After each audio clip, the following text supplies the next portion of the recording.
muy buenas tardes amigos. Estamos aquí en esta tarde de manera muy especial tratando de responder a las preguntas del auditorio que siempre nos viene acompañando, y hay algunas preguntas en mesa que no hemos tenido ocasión de responder, y para eso estamos aquí en esta oportunidad para responder algunas preguntas. Les pido que vayan haciendo sus preguntas y yo, conforme van haciendo, les voy a ir contestando. No olviden, por favor, darle like a la página de CIDIS y, por supuesto, también a la página de Victoria La Cruz Garcés, es mi página de Facebook. No se olviden ustedes que siempre estamos los jueves en este horario tratando de entrar en sus hogares y, por supuesto, también compartiendo con ustedes sus dudas, sus interrogantes, sus preocupaciones y, por supuesto, también recogiendo sus aportes. Muchas gracias. Por favor, no olviden, ya saben ustedes que estamos en nuestro canal de YouTube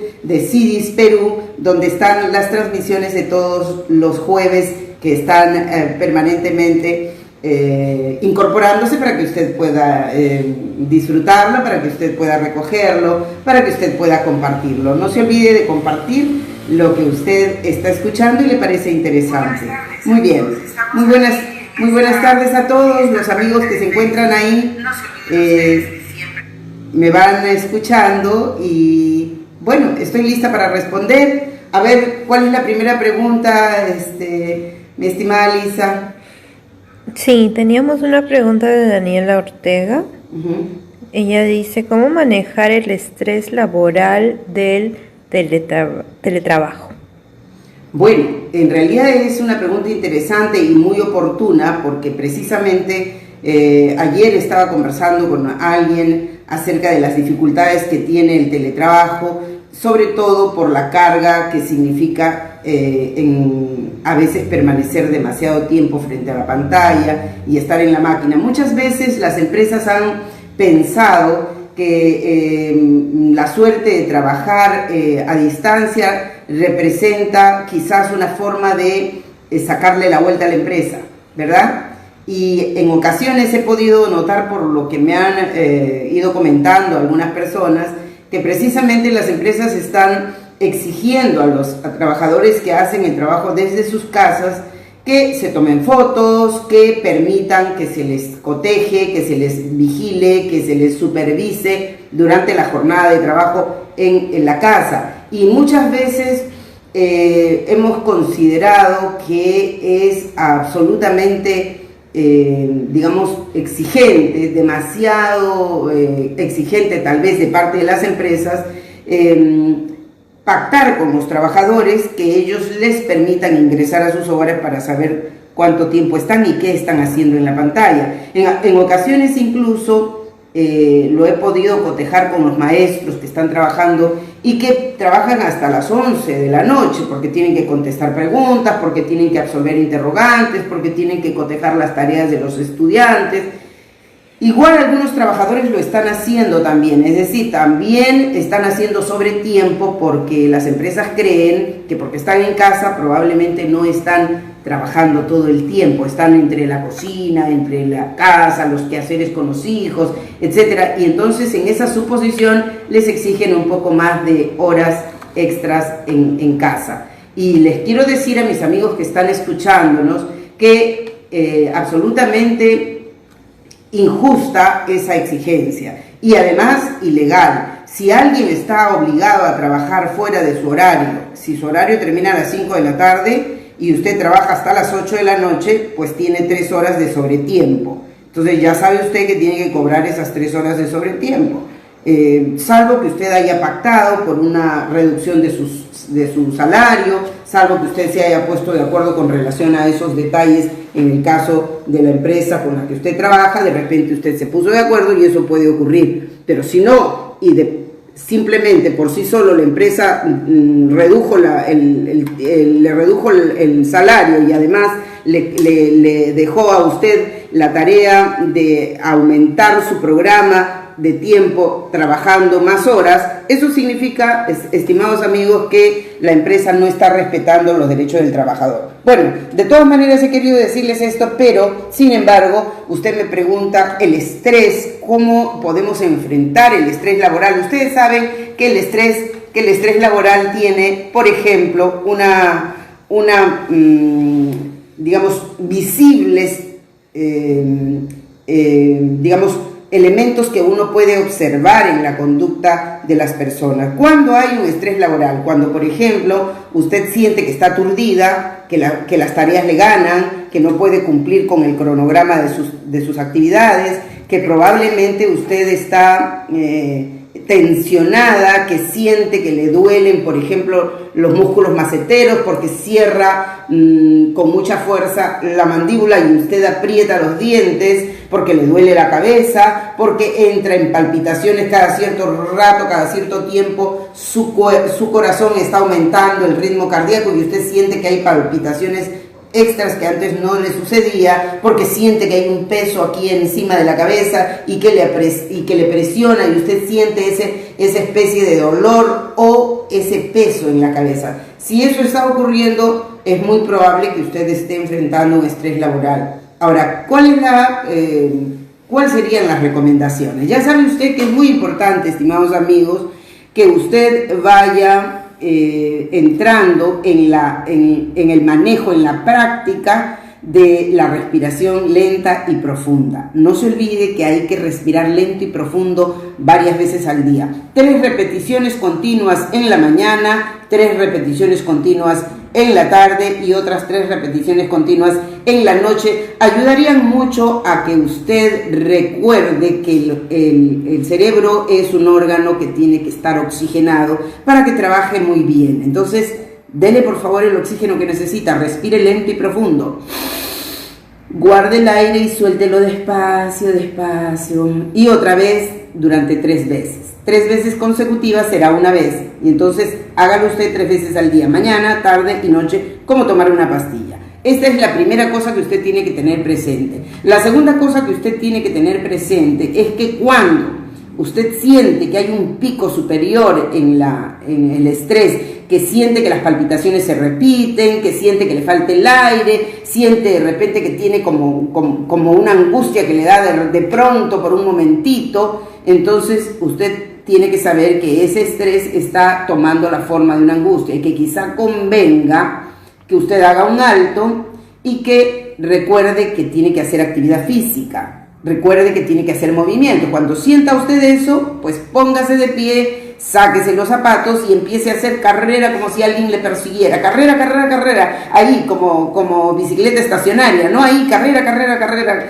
Corra, corra, corra, corra. Mire, si usted hace en buen ritmo esa persecución, esa carrera, ese movimiento en buen ritmo, cada vez un poco más ágil, y usted lo hace por lo menos unos 3 minutos en ese ritmo, créame que la cantidad de adrenalina que habrá aumentado en su cerebro y el cortisol que está propiciando este estrés va a reducirse porque usted estará descargando un poco de energías. Entonces póngase a hacer esa carrerita y luego péguese una ducha fría. Una ducha fría, claro, no helada, pero pues un poco a temperatura, pero más fría que caliente, ¿no? Péguese una duchita y recuerde y cuénteme por favor el próximo jueves cómo le fue, porque yo le estoy asegurando que si usted hace eso, en ese momento pues esa sensación un poco presionante va a menguar. Muy bien, hemos respondido a esta primera pregunta que ya nos venían haciendo acerca del estrés laboral. No se olvide de ir dándole like a nuestra página en CIDIS y por supuesto a entrar también a nuestro canal de YouTube. CIDIS Perú tiene las transmisiones de cada jueves y esta oportunidad hemos querido precisamente hacer este espacio a fin de que las personas que siempre nos están preguntando y que no hemos tenido ocasión de contestar puedan hacer las preguntas esta vez. Muy bien, estoy lista para escuchar algunas preguntas que estén de repente en pantalla o que nos estén haciendo por allí. A ver si nos cuenta Lisa qué preguntas están haciéndonos para contestar. Bueno, hay algunos saludos primero. Muy bien. Micha Rodríguez dice saludos Vicky, un abrazo. Michita linda, tenemos una artista en escena. Ella es una de las cantantes más de la voz más maravillosa que tenemos que canta de todo, canta baladitas, también canta música internacional, pero también nos canta maravillosamente, les hago el cherry, no importa, pero ella canta maravillosamente, por ejemplo, la música del sur de Ayacucho. Gracias, Michita, por acompañarnos, un abrazo muy grande. Lucho Jiménez dice buenas tardes. Muy buenas tardes, Luchito, muy buenas tardes. Gracias por siempre estar acá para darnos las últimas. Patricia Yanet dice buenas noches. Gracias, Patricia. Espero tus preguntas. Tú siempre estás haciendo unos aportes interesantes desde donde estás. Mi querida Patricia Yanet, lista para contestarte. Estamos aquí. Lidia Lilolito dice excelente. Lidia, gracias por acompañarnos, mi querida Lidia, un abrazo muy grande, me alegra saber de ustedes por este espacio y por supuesto con todo el cariño del mundo la saludo. Ajá, teníamos una pregunta previa. Sí. Miguel Ángel Matos decía, ¿cómo hago si mi hermano no puede dejar de jugar videojuegos? Bueno, aquí tenemos una importante y muy seria pregunta. ¿Cómo hacemos para dejar de jugar videojuegos? Se entiende de que de repente hay un elemento vinculado a la práctica continua, hay un patrón habitual relacionado con los juegos, relacionado con la pantalla. No olviden, estimados amigos, que ya desde el año pasado se ha incorporado al DSM-5, la OMS ha incorporado como un trastorno, como un problema de salud mental también las adicciones a la pantalla. Entonces no se olviden ustedes que esta adicción en particular a los videojuegos tiene que ver con este patrón, y este patrón de hábito construido de una manera que se ha insertado repetitivamente en el repertorio de conductas de las personas, está siendo considerado como una adicción. Igual que la adicción al alcohol, igual que la adicción a las drogas, esto se considera una adicción. Entonces, en muchos de los casos, cuando este patrón no puede remitir como resultado de una terapia, y la terapia tiene que ser sostenida, depende de cuánto tiempo tenga de consumo adictivo las personas. Hay personas que entran en consumo adictivo, porque una cosa es consumir esporádicamente y otra cosa el consumo adictivo permanente. Cuando el consumo adictivo permanente ya establece un patrón habitual, entonces hay que considerar el tiempo. Considerando ese tiempo, podemos saber, por ejemplo, la persona ha empezado a consumir eso con más frecuencia desde hace 2 años. De 2 años para acá ya sabemos que hay una adicción, hay un patrón habitual porque no puede detenerse, porque exige respuestas, porque está permanentemente allí, porque se queda hasta la madrugada jugando, porque no duerme si no se queda frente a la pantalla. Entonces, allí estamos frente a un patrón habitual que se considera una adicción. Si eso es así desde hace 2 años, calcule usted que es importante que la terapia que inicie el programa de recuperación en conducta y que resuelva y que logre remitir este proceso adictivo, debe cumplir por lo menos, si son 2 años de proceso adictivo, entonces hay que trabajar la terapia por lo menos 2 años. 2 años para que el problema empiece recién a remitir o a retroceder.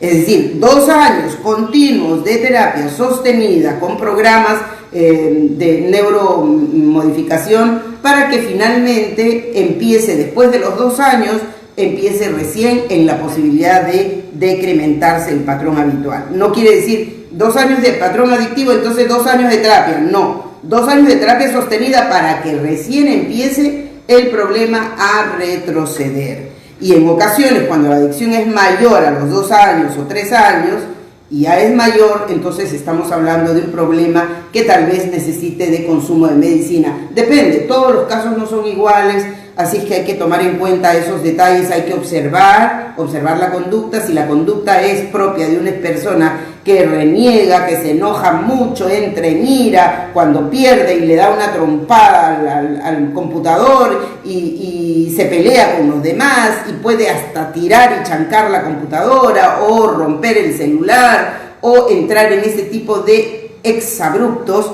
entonces estamos hablando frente a una persona cuyo impulso no está siendo controlado de manera efectiva porque el peso adictivo está haciendo su ingreso de manera de repente más contundente en su cerebro. Entonces necesitamos consultar, por favor, al especialista de inmediato. No hay que dejar pasar, porque cuando uno deja pasar, sí, sospecho, ya se le va a pasar, ya va a crecer y se le va a pasar. No, mi querido amigo, no se le va a pasar. No es que crece y que por obra y magia del tiempo eso se acaba. No, señor. Las enfermedades, los desórdenes, los trastornos que están focalizados en este tipo de prácticas, por lo general requieren de inmediata atención del especialista. Muy bien. ¿Qué otras preguntas tenemos allí? A ver si Lisa nos ayuda leyendo las preguntas y podemos ir contestando las que tenemos en el espacio. Sí, recordarles a los espectadores que estamos en una rueda libre de preguntas y respuestas. Pueden preguntar acerca de cualquier tema que les interese sobre salud mental y estaremos contestando en vivo. Bien, teníamos aquí primero un saludo. Carlos Enrique Yasaca dice: amo sus enseñanzas, gracias doctora, porque en esta cuarentena he visto cosas interesantes gracias a usted. Muchas gracias, Carlos, un abrazote muy grande. Ya sabes que siempre estamos aquí para poder compartir. Un abrazo muy grande con todo cariño. Carlos es una de las personas que nos ha acompañado siempre en varias de nuestras conferencias y fíjense, se trata de que nos ha acompañado con toda la familia. Venía con un niño que se llamaba Emmanuel y que sorpresivamente, porque el auditorio era para adultos y teníamos un auditorio de 100 personas adultas y Emmanuel era el único niño del auditorio y un niño preguntón, un niño siempre interesado, un niño muy curioso, así que un abrazo muy grande para Carlos, un abrazo muy grande para Emmanuel. Sí, Micha Rodríguez tiene una pregunta. ¿Cómo dice, no? ¿cómo podemos combatir nuestros miedos? Por ejemplo, yo tengo miedo a la oscuridad, tengo que dormir con luz. Desde que era niña en Puyo, este pueblo de Ayacucho, y los perros aullaban, me daba miedo a la oscuridad. Ya, a ver, los niños no tienen miedo porque nacen con miedo. Los miedos aparecen porque algún adulto se lo enseñó. Entonces, u otros niños. U otros niños, efectivamente. A veces las personas, los niños no nacen teniendo miedo, no descubren el miedo, se los cuenta un adulto generalmente. Entonces, por ejemplo, una manera de compartir el miedo con los niños, los adultos siempre hacen esto: come, si no comes va a venir el cuco y te lleva. Vamos, si te quedas, viene el cuco, viene el loco y te lleva. Y así le vamos generando miedo, ¿no? O el adulto yo recuerdo, por ejemplo, mi madre tenía mucho miedo a la oscuridad. Cada vez que entrábamos de la calle a la casa, y en la casa no había nadie, estaba oscuro, mi mamá decía: ay, no, entren ustedes primero. Y tenía que entrar mi papá, luego yo, para poder entrar, porque ella tenía miedo a la oscuridad. El miedo a la oscuridad es uno de los miedos más comunes, porque a menudo los niños en la escuela se asustan unos a otros con la oscuridad. Cuando entran al aula y está oscuro y dice: oscuro, va a venir el cuco, y salen corriendo. Pero no es porque tengan miedo, sino a modo digamos, de mozonada, de broma. Y los niños más pequeños o los niños un poco más timoratos son los que se quedan con la idea del miedo y aparean el miedo a la oscuridad. Entonces esas dos cosas terminan relacionadas y dice: bueno, yo tengo miedo a la oscuridad. Pero ese miedo, deben de saber, mi querida Michita, que ese es un miedo aprendido. Siempre los miedos los aprendemos. Entonces, ¿podemos desaprender los miedos? Sí, claro, podemos desaprenderlos. La única manera de enfrentar el miedo, de resolver el miedo, de hacer que el miedo nos abandone, es decir, deje nuestro cerebro, deje nuestro cuerpo, es absolutamente enfrentándolo. Yo les cuento mi propia experiencia. Yo he tenido miedo desde pequeña. Tenía miedo pavoroso a las aves, porque había sufrido el ataque de algunas aves cuando era muy pequeña. Estaba en el inicial, me acuerdo, en el primer año, estaba muy chiquitita, tenía 3 años, y estaba bailando, me habían disfrazado de ñusta para bailar el baile de no sé qué baile, guifala, me imagino. Bueno, estaba lista como para hacer el guayno con esa borla de colores, y entonces mi mamá me dijo: anda, recoge esa tira de colores, está en el cordel, recógelo, me dice ella, pero se olvidó que yo era una pequeña de 3 años y el cordel era alto y yo no alcanzaba. Entonces mi mamá me dice, cógelo con un palo, sácalo porque yo estoy alistando. Y bueno, yo fui para intentar sacarlo y estaba saltando con el palo, lo hacía así, así, hasta que cayó esa borla en el piso y yo me agacho con toda mi pollera que ya tenía vestida, me agaché a recogerlo. Entonces, en tanto que me agacho a recogerlo, mi pollera se hizo así, pues tapándome, era chiquitita, ¿no? Y estaba de colores. ¿Saben qué ocurrió? Mi mamá tenía en el corral, porque esta zona era del patio y allí tenía jaulas donde tenía animales. En una de esas jaulas había un pavo, un hermoso y gran pavo. Y el pavo, cuando me vio agachadita recogiendo la tira de colores, salió y se posó encima de mi espalda y empezó a pisarme. Me picaba con su pico y me pisaba bailando encima de mi espalda. ¿Pueden creer ustedes eso? Yo tenía 3 años y el pavo no se quería salir de mi espalda. Empecé a gritar desesperada hasta que llegó mi hermana, mi hermano, le dieron un escobazo al pavo y me estrellaron contra la pared y yo terminé aturdida del miedo y temblando. Bueno, después tuve otra experiencia por el estilo con un gallito que me compró mi papá y bueno, entonces mantuve ese miedo por años. Cada vez que yo veía un animalito, ya era grande, ya estudié y ya tenía mis estudios encima, pero me daba cuenta que yo tenía ese miedo pavoroso. Y entonces miraba un ave y me paraba disimuladamente y me alejaba porque le tenía miedo. Entonces, ¿saben ustedes qué ocurrió? Que pues les comparto la experiencia porque en realidad es muy curioso. Yo tuve 2 experiencias saturantes del miedo que me ayudaron mucho. Uno de ellos, ya adulta, bueno, tendría como 19, 20 años, visité la casa de una amiga un sábado, me invitaron a almorzar y yo llego pues a la señora y ella, ¿cómo está? Una amiga de la universidad. Y me dice, ay, voy a preparar un arroz con pato para que veas qué rico que me sale. Lo van a disfrutar, me dice la señora. Ay, qué rico, gracias. Entonces, bueno, conversando. De pronto yo estaba en la sala con mi amiga y la mamá le dice, Esmeralda, mi amiga le dice, Esmeralda, tráeme tal cosa de la tienda, anda, apúrate. Y ella se va corriendo a comprar a la tienda. Y me llama a mí, Victoria, ven, ayúdame tú.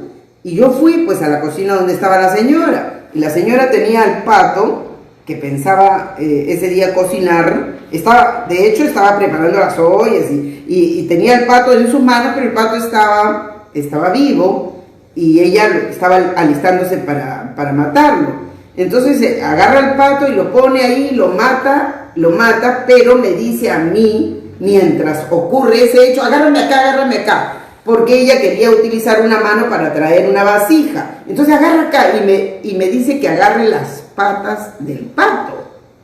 Entonces yo fui, imagínense ustedes mi complicación en ese momento, porque yo quería decirle, señora, yo tengo miedo del pato, de las aves, pero me dio como vergüencita tener que decirle que tenía miedo, y bueno, dije, ya está bien, agarraré. Y me armé de valor, respiré lento y profundo, dije, yo ya estoy grande, no tengo que tener miedo, el pato no me va a hacer nada.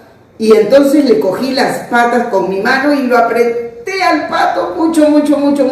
Y la señora ya dejó lo que tenía que hacer allá y terminó en mi cara de matar al pato. Yo jamás había visto que alguien matara ni al pollo ni al pato, porque mi mamá se cuidaba mucho de hacerlo cuando yo no la veía, porque yo le tenía mucho temor a eso. Entonces la señora lo mató en mi delante, y no solo pasó eso, sino que lo mató al pato y lo estaba pues desangrando, y yo estaba sujetándole ahí duro a las patas del pato, cuando la señora me deja sola con el pato, y me dice, agarra, mamacita linda, un momento ahí, agarra, ya está muerto, pero agárralo ahí nomás un ratito, voy a traer no sé qué cosa. Se olvidó la señora y me dejó en la cocina con el pato. El pato, yo nunca aprendí ese día que el pato no muere prontamente. Entonces yo lo sujeté, como la señora me dijo, ya está muerto, pero de todas maneras agárralo por un ratito. Yo como me di cuenta que lo estaba sujetando tan fuerte, y en realidad dije, ya le cortó la cabeza, de estar muerto, ¿no? Entonces lo solté. Fatal para mí. Ustedes no saben lo que pasó. El pato, yo lo solté y me estaba ya lista para abandonar la cocina, a pesar que la señora no estaba, pero con mucho temor dije, qué vergüenza, la voy a dejar, pero me estaba yendo, no saben qué pasó con el pato, saltó y empezó a caminar sin cabeza. Eso me pasó a mí, lo recuerdo perfectamente. Y entonces fíjense ustedes que esa confrontación con mi miedo fue amenguando el peso del miedo. Y ya años después, porque yo continuaba con ese miedo, años después, cuando nació mi hija, y bueno, ella estaba muy pequeñita, pues tendría 4 o 5 años, y habíamos ido al zoológico, y entonces estábamos viendo los animalitos, enseñándole los animales, bueno, su papá le decía, mire, este animal así, así, y le contábamos a ella. En ese momento, cuando llegamos a la puerta, a la zona donde estaban las aves, había unas jaulas para este lado y para este lado, y hay un pasadizo por el que atravesaban todas las personas y podían admirar a las aves que se encontraban en sus jaulitas, que tenían su leyenda. Yo por supuesto que me detuve ahí y no quise avanzar, y claro, en mi familia todos sabían que yo le tenía miedo a las aves. Entonces mi hija me dice, mamá, no le tengas miedo porque todas están en su jaula, pero vamos a entrar juntas, ¿vas a ver? No va a pasar nada, vamos a estar juntas. Mi hija chiquitita.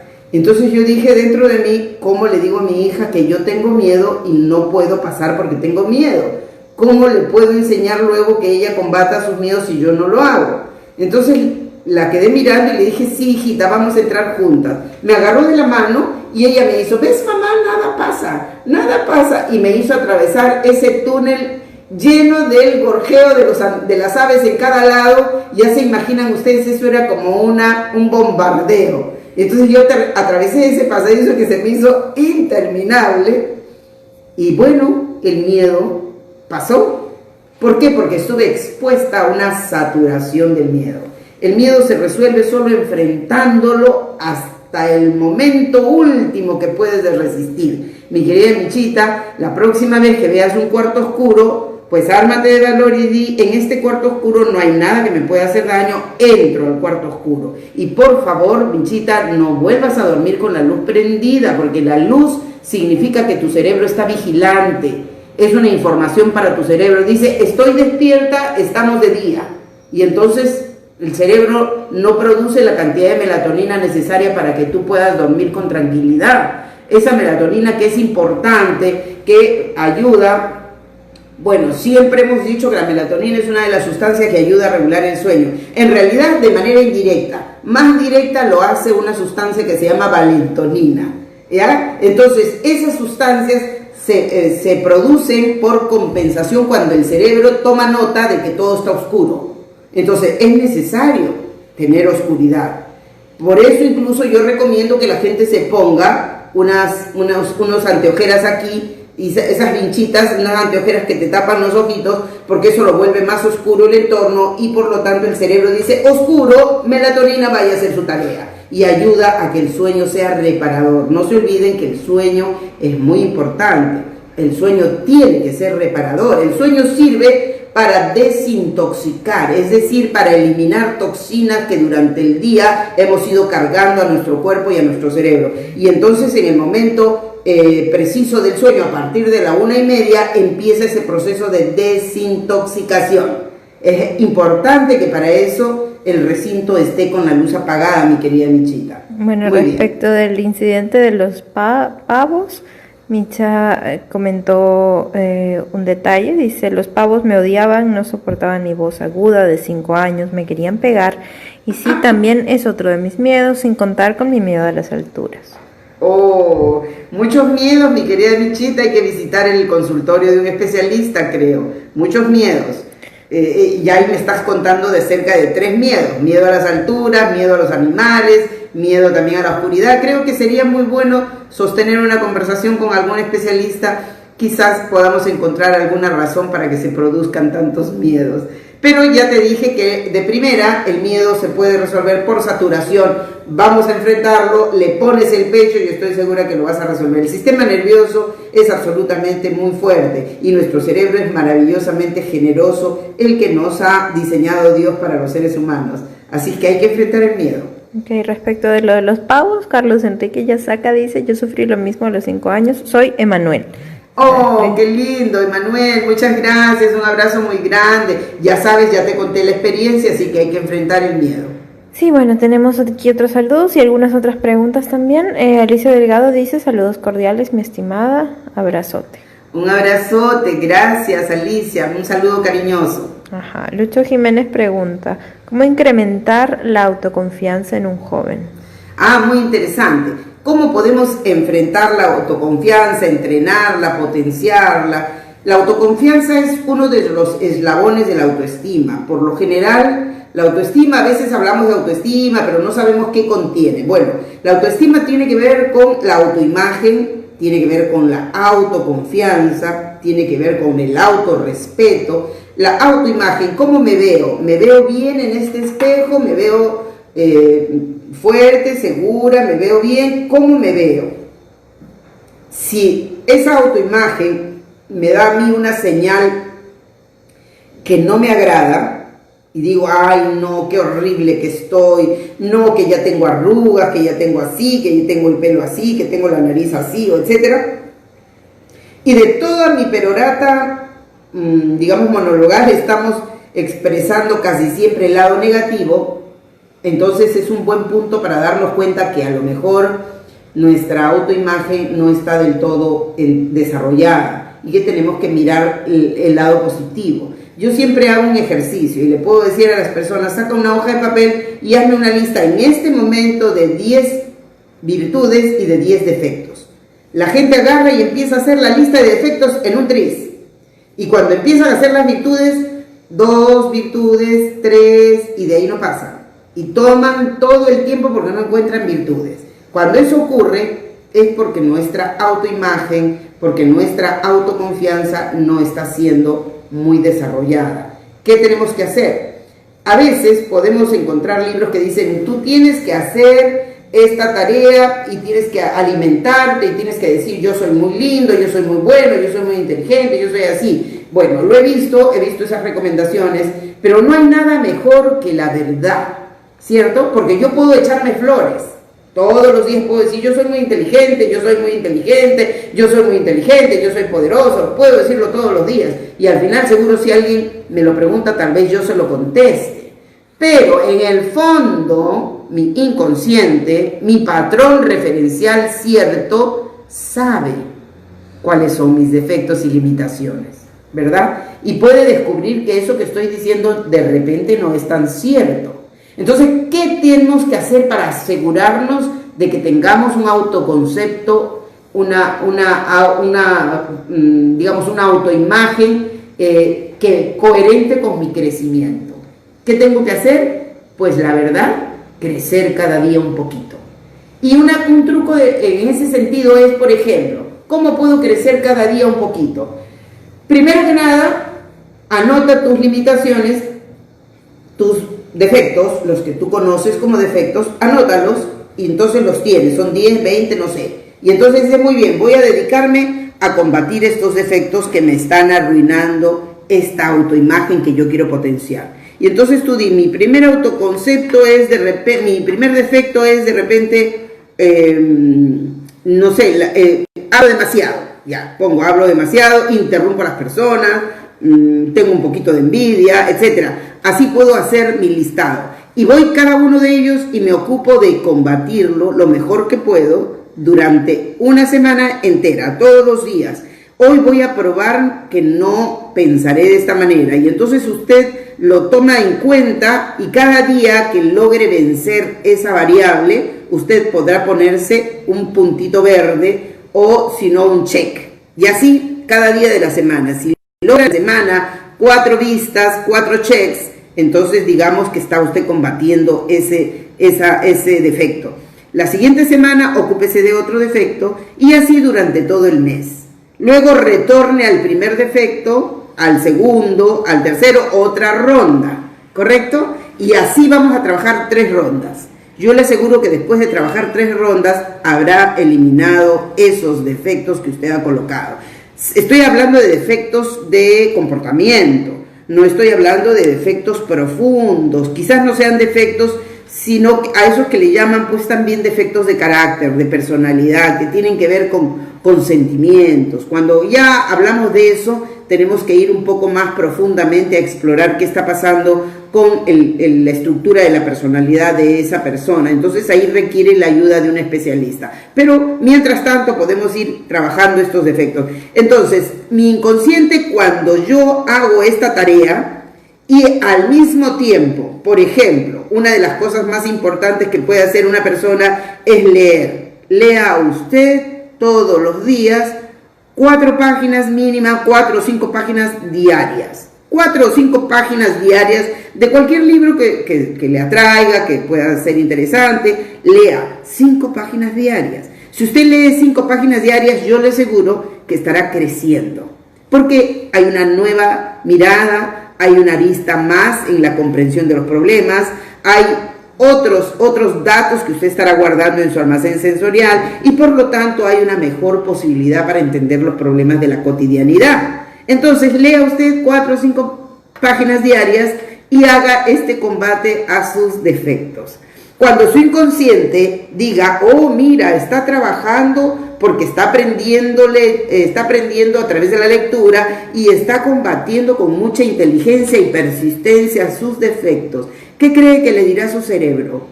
¿Que está creciendo, que está avanzando o que está retrocediendo o se ha estancado? ¿Qué cree que le dirá su cerebro? Pues le estará diciendo, oye, qué bien, estás dispuesto a ganarte el espacio del éxito. Entonces, en consecuencia, esta autoconciencia, este autorreconocimiento estará mejorando. Y por cierto, será más fácil que cuando usted se mire al espejo, sienta que su autoimagen no está tan mellada, se siente mejor, se trata mejor y por lo tanto usted se va a sentir respecto de otras personas, respecto de las adjetivaciones que puedan hacer, respecto de todos los problemas que usted pueda tener, va de todas maneras a sentirse mejor porque está haciendo su tarea. Lo que es adentro, yo lo expreso con mi conducta. Lo que está guardado adentro, lo que está guardado aquí, lo que estoy trabajando de manera genuina y cierta, yo lo voy a experimentar y lo voy a plasmar a través de mi conducta.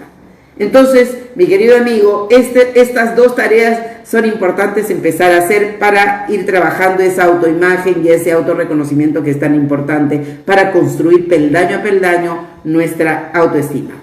Muy bien. Sí, Grimaldo Oruro dice, doctora, buenas tardes, ¿qué hacer cuando los niños de primaria se sienten muy aburridos con las clases virtuales? Gracias. Muy bien, muchas gracias, doctor Oruro. Un placer tenerlo siempre en nuestro espacio los jueves.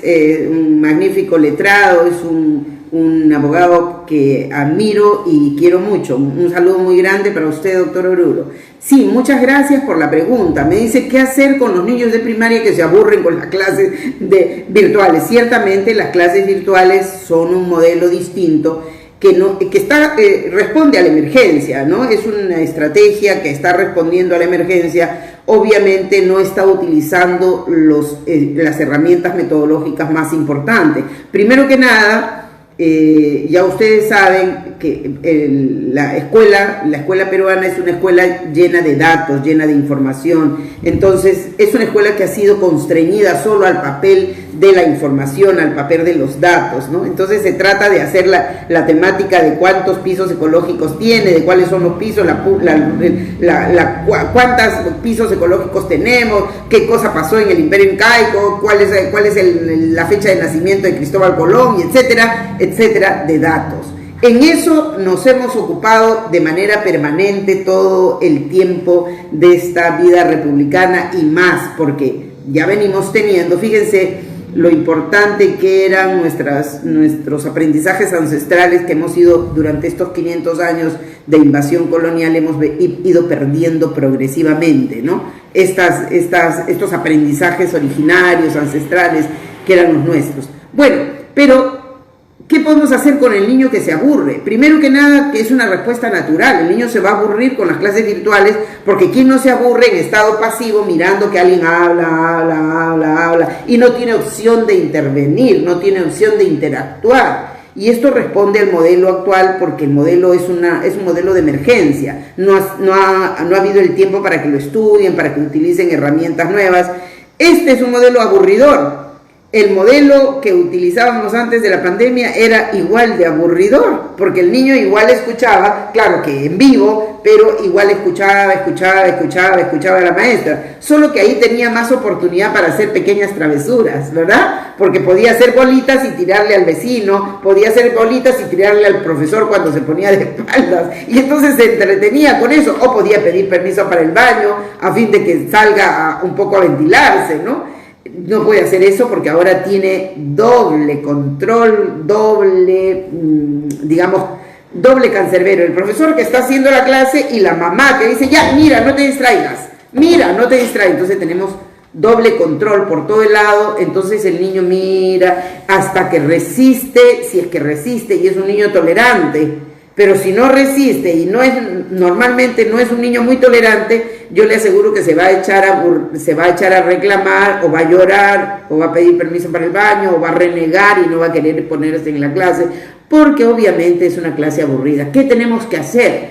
Bueno, en primer lugar hay que pedirle al ministro que convoque a especialistas para que planteen un modelo alternativo que no sea aburridor. La primera cosa. En segundo lugar hay que exigir que se haga un cambio de modelo educativo en el país. Cambio de modelo educativo urge para que resuelvan el problema de la enseñanza. Necesitamos ir a programas de capacitación de habilidades, de competencias, porque los maestros no pueden competir con el internet.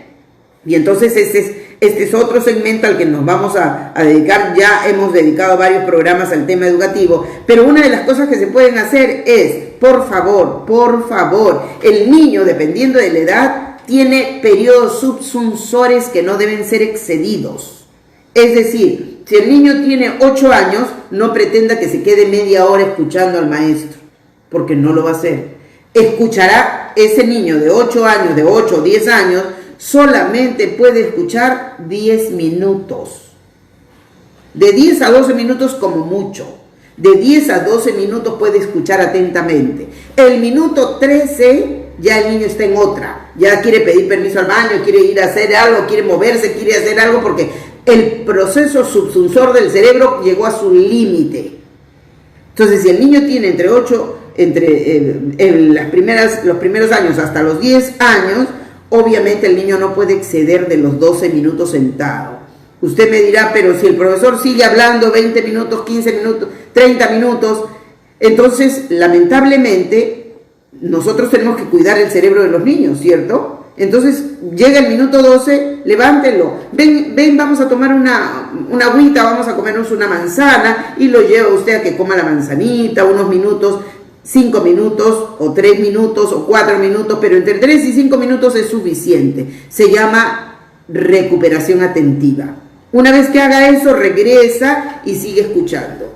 ¿Sabe qué? Pero se perdió lo que dijo el profesor. Bueno, es posible que se haya perdido palabras, pero yo le aseguro que si el hilo del tema está vinculado, porque posiblemente el profesor está trabajando una sola temática, el cerebro solito va a completar por deducción. Dice, esto está relacionado con esto, y el cerebro solito no tiene que ser un cerebro muy inteligente para hacer eso. Nuestro cerebro está entrenado para hacer esa tarea. Entonces va a capturar la información y va a recordar. Entonces va a hacer ese proceso de ida y vuelta. Va a deducir, va a inducir, va a calcular lo que sigue y va a terminar de eslabonar todos los detalles para tener una idea clara de lo que se está hablando. El cerebro lo hace eso muy fácilmente porque está preparado para eso. Lo que sucede es que no nos han enseñado a usar el cerebro, nos han enseñado solo a usar la memoria, y entonces solo usamos la memoria, ya no usamos las demás, el análisis, la síntesis, ese tipo de cosas no lo usamos necesariamente. Entonces es un buen momento para empezar a usarlo. Tal vez convenga que le diga la anotación, ahí está el padre de familia, puede enviarle la notita y le decía, señor profesor, le sugiero que cada 15 minutos dé un espacio de 3 minutos para recuperación atentiva. Y écheme la culpa, dígale que hay una especialista en neurofisiología del aprendizaje, esa es mi especialidad, que ha recomendado que así es mejor para que los niños no se aburran y no se saturen. Entonces le hace la recomendación, el profesor, que de repente es bastante tolerante, flexible, puede decir, ya muy bien, entonces lo voy a hacer. Y entonces solamente 2 o 3 minutos y regresa y pueden continuar. Muy bien. ¿Alguna otra pregunta que tenemos allí? Sí, tenemos varias. Pavel Frank Rosas dice, ¿cómo consolar a una dama cuyo esposo es muy desconsiderado con ella? Bueno, a ver, siempre que la desconsideración pueda llamarse desconsideración, pero que no esté calzando en lo que conocemos como maltrato psicológico o violencia psicológica. A veces las desconsideraciones son, digamos, a propósito. Yo soy desconsiderado con mi esposa porque esa es mi forma de bajonearla y entonces la golpeo psicológicamente y la bajoneo. Estoy trabajando sobre ella para que se sienta cada vez menos importante. Entonces hay que distinguir si solo es desconsideración eventual o si es una conducta repetitiva o es una conducta tipo de esa persona que a menudo es desconsiderado con su esposa. Si esta persona es a menudo desconsiderado con su esposa, siempre es desconsiderado, ya estamos hablando de un patrón característico del maltrato psicológico. Entonces el maltrato psicológico es algo que no se tiene que tolerar, definitivamente no se debe tolerar. Hay que tener una conversación abierta con la persona y decirle, mira, he anotado el lunes, el martes, el miércoles, el jueves, todos los días me has dicho esto y entonces creo que me estás haciendo maltrato psicológico desde hace tiempo. Te pido que busques ayuda para resolver y mantener nuestra relación, o de lo contrario, si no puedes hacerlo, si no lo admites, si no lo corriges, voy a tener que pensar seriamente en separarnos. Porque si las personas no quieren aceptar ayuda, no hay de otra, no hay de otra, ¿ya? ¿Y qué puedes hacer tú si eres el tercero y observas y la persona se siente alicaída, se siente disminuida, se siente maltratada? Entonces es importante decirle esto, plantéale esta posibilidad de que reciba ayuda, una ayuda especializada para los dos, sobre todo para él, a enseñarle que este tipo de cosas no se deben hacer, en fin, el especialista sabe cómo abordar el tema. Y decirle que se lo tiene que decir en un momento sin pelear. Es decir, no se lo diga, que no se lo diga durante la pelea, sí, que tú eres así, que tú eres así, no durante la pelea, porque durante la pelea le ponemos sal, pimienta, comino y ajo y todo lo demás. Entonces ya agravamos el problema, ¿no? Acuérdense que cuando las cosas las decimos en plena pelea, acuérdense que las emociones las prepara la amígdala cerebral y entonces sale disparado con toda su carga, con todo su condimento. Y entonces el problema que al comienzo era 1 se convierte en 2 o 3, ¿no? Entonces mejor no decírselo durante la pelea, que espere un momento en que estén tranquilos y le diga, mira, vamos a conversar sobre esto que no hemos resuelto y que yo he notado que tú lo sigues haciendo a pesar que te dije que a mí eso me incomoda. Entonces se lo puede decir. Si se lo dice y la otra persona, no es verdad, tú eres una exagerada, tú me exageras, mientes, que no sé qué, y no lo acepta, ya tenemos un problema. Porque reconocer es elemental para empezar a solucionar las limitaciones. Si no reconocemos, ya tenemos un problema. Entonces conviene que tal vez usted haga la recomendación a la persona que busque la consulta con un especialista y que lo invite, ¿no? Yo he sacado la consulta, acompáñame, va usted primero, hace la consulta, plantea y luego le dice, pasa tú, te toca.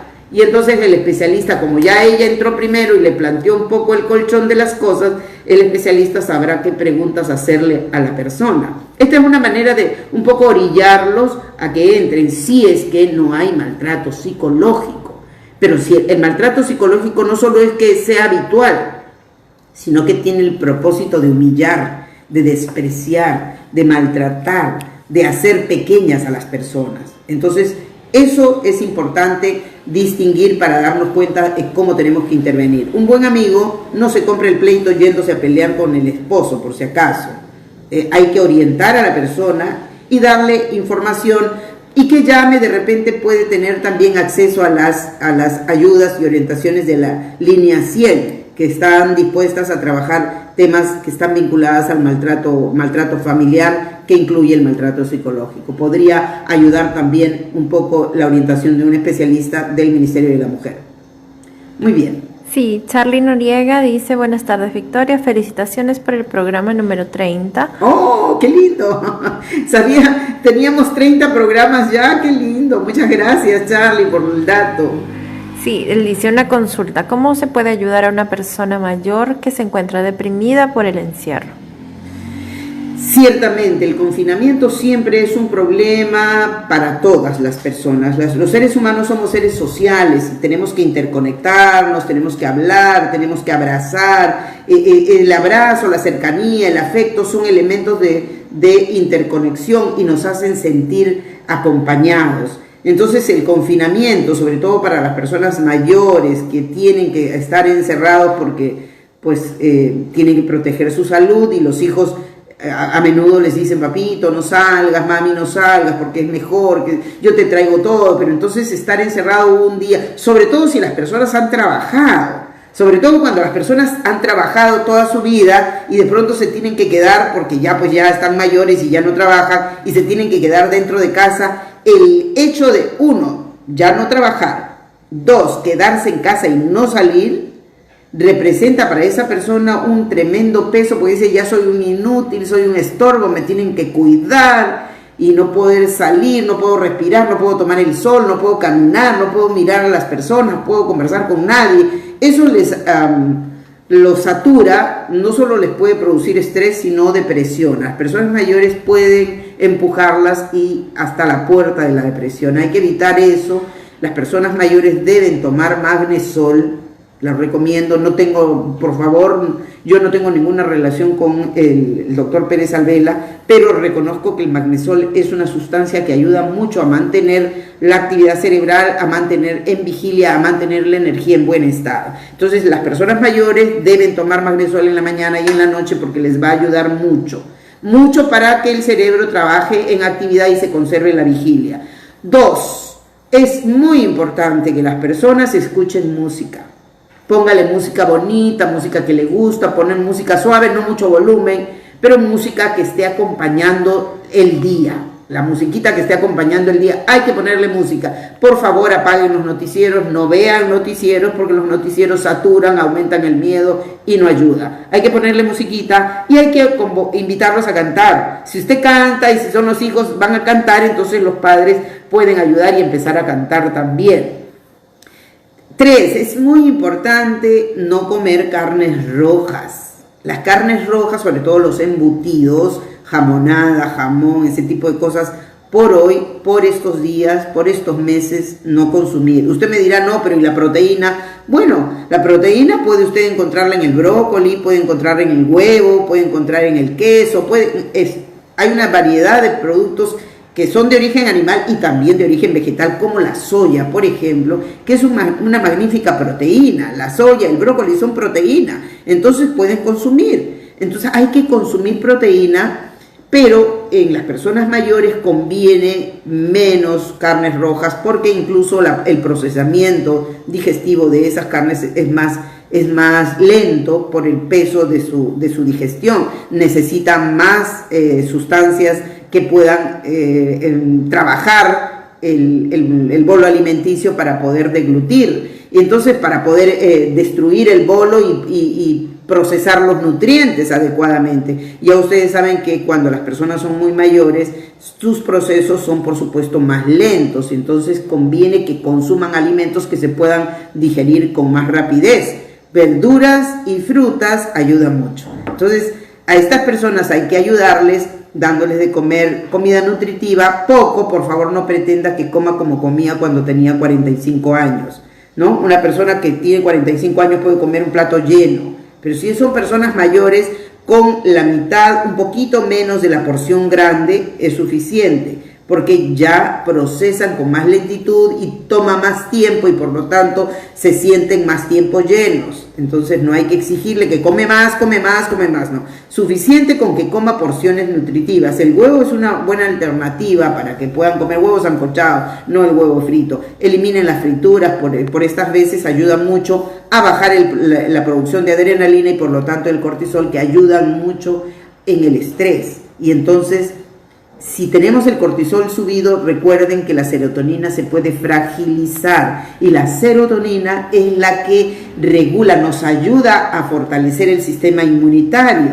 Entonces necesitamos que esa serotonina esté a buen recaudo y por eso es importante que consuma verduras, que consuma fruta, que tome sus juguitos en la mañana, que consuma cosas que son fáciles de digerir. Eso va a ayudar mucho porque el cuerpo tiene que hacer una simbiosis regular y positiva con la mente. En esa combinación está el éxito. Si la persona está deprimida, por favor, haga ejercicios, que la persona haga ejercicios, se mueva. No, claro, usted no va a hacer que haga planchas y cosas por el estilo, pero puede hacer pequeños ejercicios que le indicará, por ejemplo, el tai chi, por ejemplo, el baile, movimientos muy acompasados, pero que se mueva porque eso le va a dar una idea de flexibilidad. Le da la idea, pero además es en realidad flexible y le va a ayudar mucho para sentirse mejor. Otro ejercicio que es muy importante que puede usted hacer, miren ustedes este ejercicio, muy fácil, la mano, el brazo levantado así, el pulgar hacia arriba y con la mano así encorvada empezamos a golpear desde el hombro así, hasta aquí, ida y vuelta 3 veces ida y vuelta en un brazo y en el otro. Pequeños golpecitos, pero no muy suave, pequeños golpecitos. ¿Para qué nos sirve? Nos sirve para desintoxicar y sobre todo para fortalecer el sistema respiratorio. Entonces, por favor, trabajemos ese ejercicio, ayuda mucho. Otro ejercicio que sirve para desintoxicar y para mantener abierta la comunicación con el timo, que nos ayuda mucho a mantenernos en coordinación con el sistema glandular y por supuesto con todo nuestro exterior. Ustedes se encuentran aquí, más o menos donde está el esternón, donde se siente, en medio de los pechos. Por favor, a ver, hacemos el ejercicio. 1, 2, 3, 4, este ejercicio hasta que cuente 35 veces. ¿Correcto? Desintoxicamos, eliminamos toxinas y amenguamos el estrés. Muy bien, ahí tienen las recomendaciones. ¿Alguna otra pregunta, por favor? Sí, bueno, tenemos también algunos saludos, algunas personas con relación a lo que se mencionaba sobre los miedos. Erika Joana Portilla decía, tengo miedo a las serpientes desde muy niña. Micha decía, mi mamá tiene miedo a las ratas. Yo creo que eso convendría para hacer un programa sobre miedos, ¿no? Sí, claro. A ver, voy a recoger todos los temas vinculados a miedo y les parece que hagamos un programa exclusivamente para el miedo a fin de que les explique cómo funciona el cerebro con relación al miedo y cómo podemos combatirlo. Sí, bueno. Ya les prometo, pero ya tienen las amigas que nos han mencionado con relación al miedo, ya saben que enfrentar el miedo es importante. De cara al miedo, ponerle la cara al miedo, saturarnos con el miedo y el miedo irá a otro cerebro. Sí, también tenemos algunos saludos. Olga Rodríguez dice saludos desde Venezuela. Hola, ¿cómo está mi querida amiga? Un abrazo muy grande hasta Venezuela. Olguita querida, una maravillosa oportunidad de encontrarnos en este espacio. Muchas gracias por estar aquí. También Luis Felipe Llantoy dice saludos desde Coracora, Parinacochas. Ay, gracias. La tierra entrañable del sur de Ayacucho, una cosa que la guardo siempre en mi corazón. Muchas gracias, Luis Felipe, por estar acompañándonos. Bienvenido a este espacio. Abraham de la Torre dice, saludos doctora, aprovecho la oportunidad para preguntarle, no puedo conciliar el sueño. Gracias. Ya muy bien, Abraham, un placer encontrarlo en este espacio, un especialista en conducción de ceremonias, por si acaso. Abraham de la Torre es una persona que maestro de ceremonias, de oficio, de especialidad, y lo hace magníficamente. Para mí un placer tenerlo en este espacio y compartir con ustedes algunas ideas. Bien, me preguntaba acerca de qué se puede hacer para conciliar el sueño, porque no hay forma de conciliar el sueño. El sueño es un proceso fisiológico muy importante, muy importante, tal como es la comida para poder garantizar la salud. Si no dormimos adecuadamente y no entramos a sueño profundo, nos ponemos en peligro. Recuerden lo siguiente, uno entra por ejemplo, nos acostamos, nos tapamos, apagamos la luz y empezamos a dormir a las 11 de la noche. Por ejemplo, ¿no? A las 11 de la noche. Uno puede decir, ya estoy durmiendo. En realidad uno empezó el proceso, pero aún no está dormido, ¿cierto? En ese proceso, 11, 11 y cuarto, 11 y media, uno todavía escucha lo que está pasando. Hemos empezado, salimos de la vigilia es estar despierto, estar atento, el cerebro está vigilante, entonces todo el cortisol está despierto, atento para decirnos está pasando esto o el otro, pero cuando cerramos los ojos y empezamos el proceso de sueño, entonces ese caminito que sale del estado de vigilia, que es el momento en que nos echamos a dormir, para llegar hasta el sueño profundo, que es el espacio último, atraviesa un caminito. Ese caminito dura 4 horas y media. Entonces, empezamos, por ejemplo, a las 11 de la noche. 12, 1, 2, 3. 3 horas y media va a estar, 4 horas y media va a estar atravesando. A las 3 y media de la madrugada, recién estará entrando a la última fase, que es la fase REM, que es el sueño profundo, que es la fase donde se produce el sueño profundo. Esta etapa de vigilia, esta etapa de tránsito, le llamamos la etapa de ensoñación. Y esa etapa es donde uno sueña, pues las peliculitas que uno se imagina, que uno ve a fulano, que ve a sultano, que conoció a un chico guapo, que conoció a una chica linda, todas las peliculitas, esas las pasamos en esta etapa, en la etapa de ensoñación. Por eso se llama ensoñación. Es decir, los sueños no ocurren en sueño profundo, ocurren aquí, que es la etapa intermedia. Y dura 4 horas y media el proceso. Cuando ya finalmente hemos entrado a las 3 y media de la madrugada y entramos a sueño profundo, ahí ya empezamos a trabajar recién la recuperación de energías y limpiar todo el cerebro. Acuérdense que a la 1 y media de la madrugada el cerebro entra en proceso de limpieza, ¿no? Es como el servicio de mantenimiento de las casas o de los baños públicos, por ejemplo, ¿no? Entran las personas en un itinerario, ya entra, saca su cono, lo pone y empieza a limpiar, ¿no? Ah, ya, muy bien. Más o menos así ocurre con el cerebro a partir de la 1 y media de la madrugada.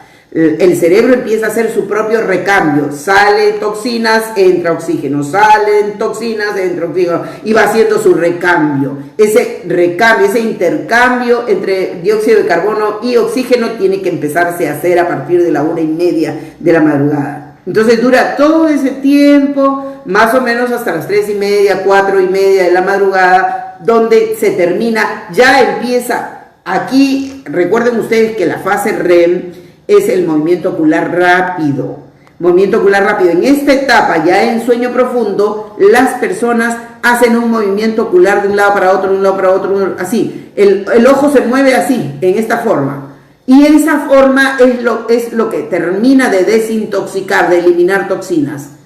Ese proceso no es casual, ese proceso tiene una función. Y la función es desintoxicar el cuerpo de todas las toxinas que el día le ha exigido.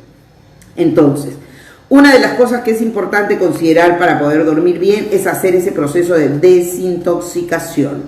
Entonces, mi recomendación es, estimado amigo Abraham, que cuando usted se duerma, está ya a las 11 de la noche, usted cierra los ojos, apaga la luz, póngase un tapaojos para que ayude a aumentar melatonina y el cerebro empieza a darse cuenta, oye, está oscuro, hora de melatonina, y empieza a bombardear con la melatonina y le ayuda a usted a regular el sueño. Pero además, le sugiero hacer ese ejercicio de limpieza.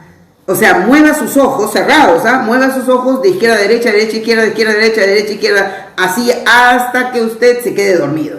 Ya usted está provocando esa desintoxicación para limpiar los problemas que pudiera usted guardar, porque se guardan las toxinas, si no se limpia se guarda y al día siguiente el cerebro trabaja media caña y entonces no duerme en sueño profundo correctamente. Ese ejercicio vaya practicando, le va a ser útil. Muy bien. Sí, tenemos ya las últimas 2 preguntas. Micha Rodríguez dice una pregunta de parte de Jaime Saúl Rodríguez O'Donnell. ¿Por qué sueña frecuentemente con amigos que ya han fallecido en diferentes circunstancias? Bueno, hay que distinguir 2 cosas. A veces las personas que han fallecido en diversas circunstancias, por ejemplo, circunstancias abruptas, por ejemplo, la muerte por un accidente. Entonces, la muerte por un accidente es como una vida cortada, se cortó abruptamente.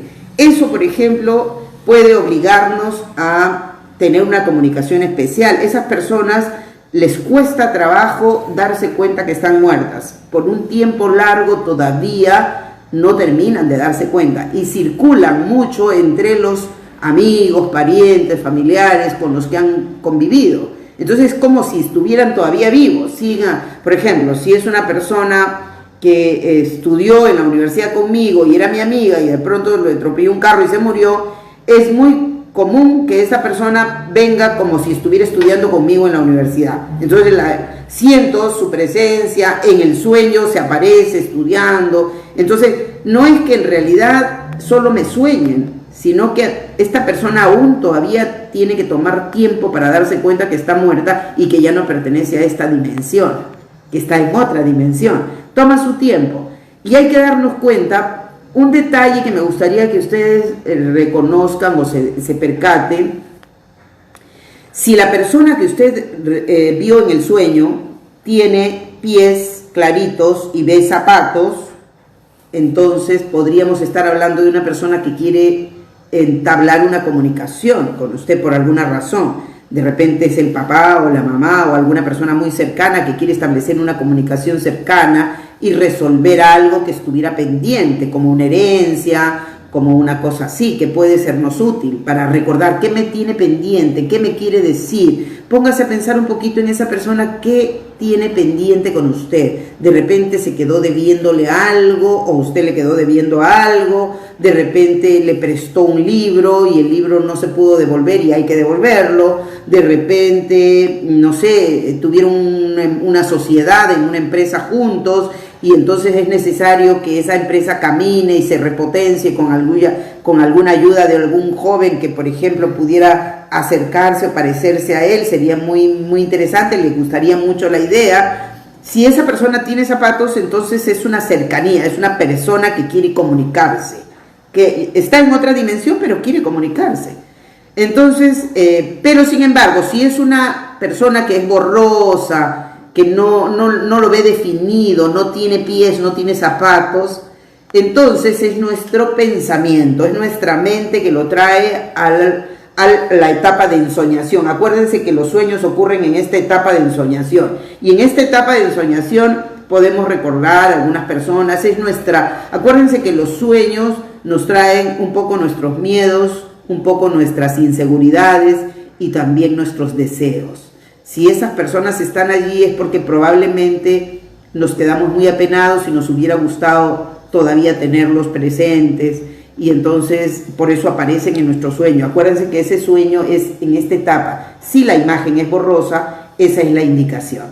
De todas maneras, por favor, recuerden que no es bueno ponerles velitas a las personas que murieron, menos a las personas que murieron recién.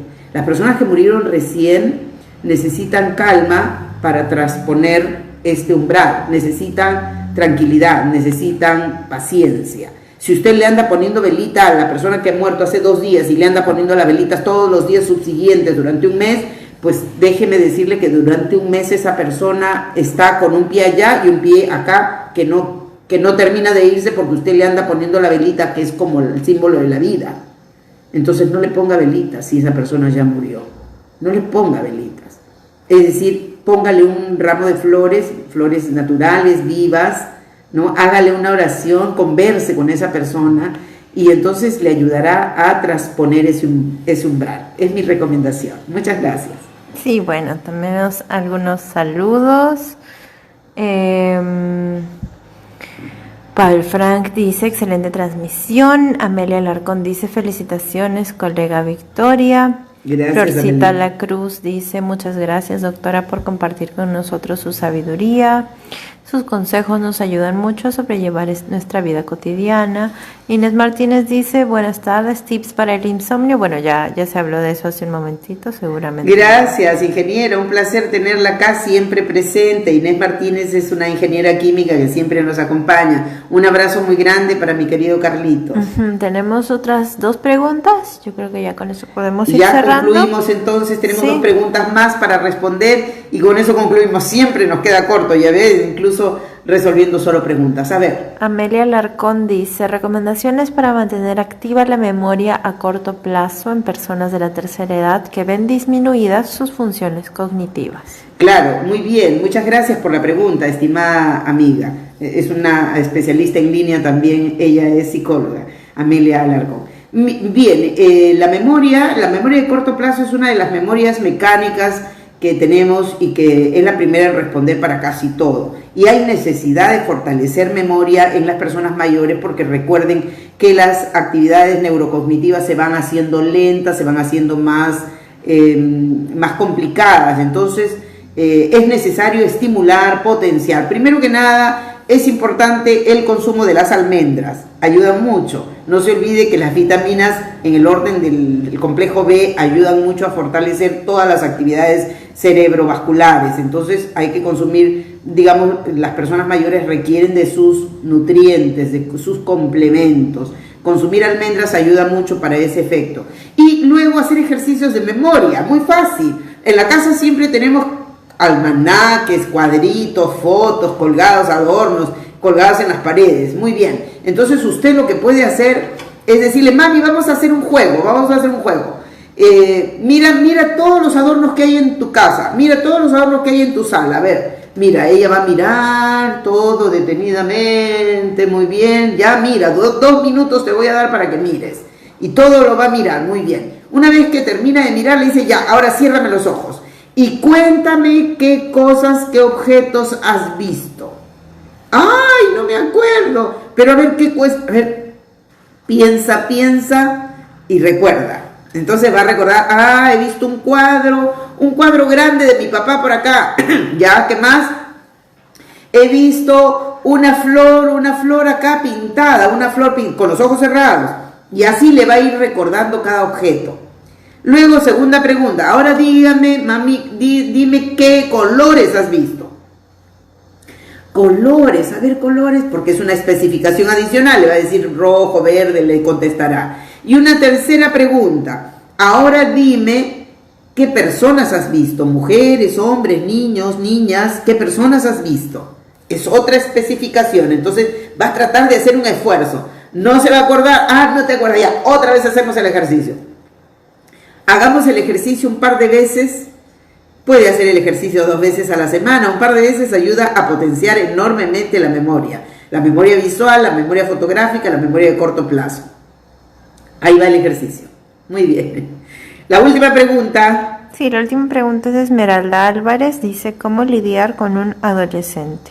Hoy, Esmeraldita querida, un abrazo muy grande. Nos hablan desde Estados Unidos. Les agradecemos que siempre nos acompañen los jueves a esta hora y por supuesto en este espacio que compartimos con mucho cariño. Un abrazo muy grande para todos por allí. Muy bien, ¿cómo lidiar con un adolescente? Eso es bastante complicado contestarle en este espacio.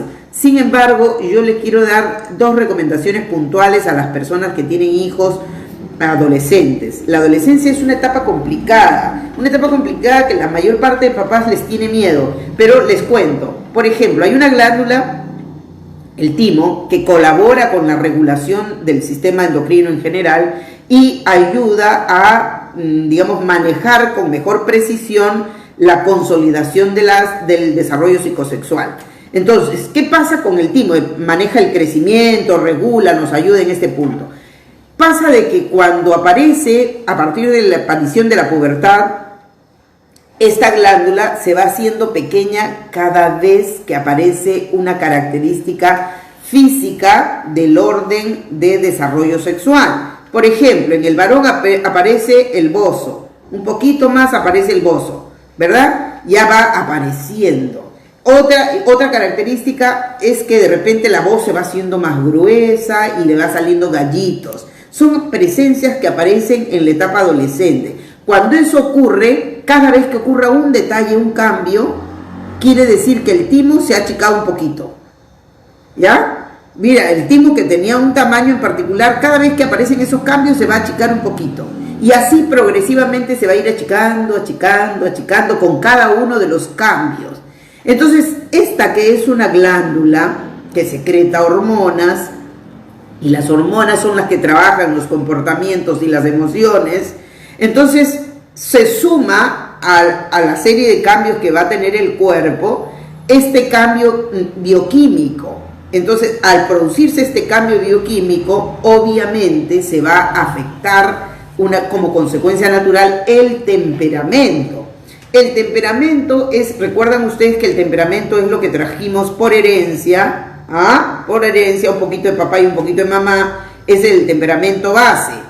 Pero ese temperamento está modificándose permanentemente por efecto de la influencia del medio. ¿Qué sucede? Porque acuérdense que ese temperamento se debe convertir en carácter por efecto de la intervención del medio social. En este particular caso, cuando ocurre este cambio hormonal, el temperamento va a terminar siendo afectado porque es bioquímico y está afectándose producto de esta alteración de las glándulas y de básicamente la secreción de determinadas hormonas.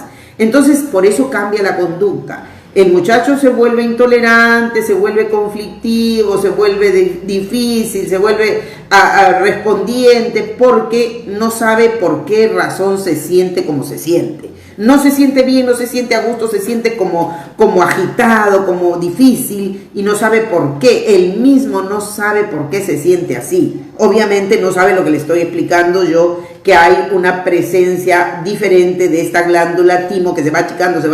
De pronto se achica tanto que es como casi que desaparece y entonces uno dice, oye, ¿dónde estaba el pata que estaba acá? No está allá, no hay quien regule. Y entonces el cuerpo se vuelve en un desorden neuroquímico, bioquímico, que necesita volver a acomodarse, volver a habituarse y volver a ponerse en su lugar y ordenadamente empezar el proceso de crecimiento juvenil. Entonces, todo eso ocurre, todos esos cambios ocurren desde la pubertad y duran todo el proceso adolescente. Y por eso necesitamos primero tener conocimiento de que algo ocurre en su cuerpo y por eso cambia también su mente. Y eso cambia su conducta. De modo que hay que tener kilos de paciencia. No hay que enojarse, no hay que pelearse todos los días con los adolescentes, hay que tolerar un poco, respirar lento y profundo y mantener la calma y tolerar significa voy a tener un poco de paciencia, voy a mantener mi equilibrio para que no pierda la paciencia, porque acuérdense que su amígdala cerebral, que es la amígdala en donde se procesan las emociones, está hiper trabajando siempre en los adolescentes y en los púberes. Ellos todas las emociones están comprimidas y la amígdala cerebral va preparando las conductas, va preparando las emociones y va lanzando respuestas. La corteza cerebral, la corteza prefrontal, que es la que controla la amígdala, la regula, a veces no está del todo entrenada porque nadie lo entrenó. ¿Quién le enseña a la mamá cómo se entrena la corteza prefrontal? Nadie. ¿Quién le enseña a los profesores en la escuela cómo se entrena la corteza? Tampoco nadie. Porque porque las escuelas han creído que solo basta con que aprendan matemáticas, lenguaje, geografía, etc. No sé cómo será en Estados Unidos, mi querida Esmeralda, pero es muy importante entrenar esa corteza prefrontal. ¿Cómo se entrena? Maravilloso. Les prometo hacer un espacio solo para adolescentes. Así que vayan pasando la voz a las que tienen hijos adolescentes para que nos acompañen. Les prometo hacer un día solo para adolescentes, es decir, para entender mejor. Entonces, les decía, ¿cómo hacer para ir entrenando la corteza prefrontal? Fácil. Dígale no, aunque sea por ejercicio. ¿Correcto? ¿Me escuchó? Dígale que no, aunque sea por entrenamiento. Mamá, quiero comprarme esto. No, hijito, por ahora no. El próximo mes lo evaluamos y nos ponemos de acuerdo y te compro esas zapatillas. Pero mamá, si tienes plata, que por acá... Ya te dije que no, hijito. ¿Correcto? Aunque pueda, aunque tenga la plata, dígale que no a veces. ¿Qué entrena? Tolerancia, resistencia. Esa es una manera de entrenar a la corteza prefrontal. Ponga reglas básicas en la casa. 3, 4 reglas. Claro, no llene de 20, 30 reglas, pero 3, 4 reglas básicas. Tendida la cama de todas maneras. Pero mamá, si yo de todas maneras me voy a volver a dormir en la noche, ¿para qué lo tiendo? No importa, porque la cama debe estar tendida todo el día. Así como tú te levantas, te vistes, porque no andas calato, entonces la cama tiene que estar tendida. es un indicador de orden. El cerebro necesita jerarquizar, ordenar. 3, 4 reglas básicas. Por ejemplo, tender su cama todos los días. Por ejemplo, bañarse todos los días. Reglas básicas de convivencia. Y esto estará entrenando a la corteza prefrontal. Kilos de tolerancia: no pelear, no pisar el palito, no enojarse, porque si se enoja pierden detalle. Y por supuesto, el muchacho se va a enojar el doble y bueno, esa será una lucha desigual. Ya le anticipo, y es una lucha que generalmente el adulto termina perdiendo porque a veces se desconecta tanto que puede a menudo cometer exabruptos. Y eso no conviene, ¿no? Cuando subimos el tono, hablamos de más, hacemos de más. No pelear. Uno castiga en frío. Los padres tienen que sancionar, sí, pueden castigar y sancionar, sí, pero en frío. No castigue cuando esté enojado. Ya, no me tienes harto, se acabó, no vas a tener, no más. Apagas el televisor, me apagas la computadora, te quito el celular, te quito todo, ya. Así no. Una falta, una sanción. ¿Correcto? Si es una falta, no puedes meterle 4 sanciones, pues, ¿no? Una falta, ya, lo castigo, estoy enojada, se acabó el televisor, se acabó la computadora, no te dejo salir, encima te quito el celular, ya van 4 castigos. 4 castigos y si fue una la falta. No, si es una falta, un castigo, pero no 4. Equilibrio. Por eso es necesario tener la cabeza fría cuando uno aplica sanciones, ¿correcto? Obviamente cuando usted llama la atención, no tiene que llamarle la atención pues así, ay hijito, te portaste, así tampoco. Llame la atención como se debe. Es decir, quiere decir que todas las veces te vas a portar así y no cumples las reglas. No, entonces conversaremos en otro momento para poner de acuerdo con las reglas. El tono tiene que ser firme, tiene que ser seguro, para que pueda escucharlo. Y por supuesto tiene que ser usted una persona confiable. Si usted comete más infracciones que aciertos, ya tenemos una dificultad, ¿no? Entonces hay que saber cómo estoy portándome, cómo estoy modelando y por supuesto kilos de tolerancia, porque de todas maneras la paciencia se va a necesitar por varios años, mi querida Esmeralda. Muy bien, hemos llegado al final. En esta jornada que ha sido un poquito más larga, pero fíjese usted que respondiendo preguntas vamos resolviendo también algunas necesidades que la gente tiene allí en ese espacio en el que nos acompaña. Les agradezco muchísimo que siempre se den el tiempo para acompañarme cada jueves y por supuesto mis mejores deseos de que cada día sea oportuno para crecer, para aprender un poquito más. No pierda la oportunidad de aprender un poco más. Lea esas 5 páginas diarias, estoy segura que le servirán de utilidad. Siempre nos sirve la lectura, cualquiera que sea, ¿correcto? Entonces, tome nota de los ejercicios que le he propuesto y que le sugiero. Y por supuesto nos volveremos a encontrar el próximo jueves con un programa que ya estaremos anunciando. Muchas gracias por su compañía, compartan la información porque siempre hay alguien a quien le puede ser útil lo que compartimos en este espacio. Muchas gracias, mis queridos amigos, no olviden darle like a nuestra página de CDs y también entrar y hacerse seguidores de nuestra página en YouTube, CDs Perú, nuestro canal de YouTube. Y por supuesto, denle like a mi página de Facebook, Victoria La Cruz Garcés. Siempre los estaré atendiendo con mucho cariño. Muchas gracias. Hasta el próximo jueves.